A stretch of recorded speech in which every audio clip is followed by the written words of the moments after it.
ಪರವಾಗಿಲ್ವಾ? ನೀವು ಹೇಳಿ, ಏನಾದ್ರು ಮಾತಾಡಿ.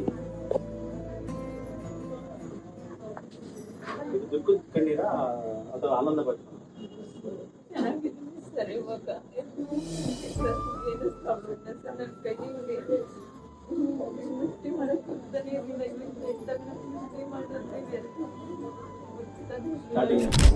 ಕೈ ಹಿಂಗ್ ಮಾಡಿದ್ರು ಅದು ಮಾಡಿ.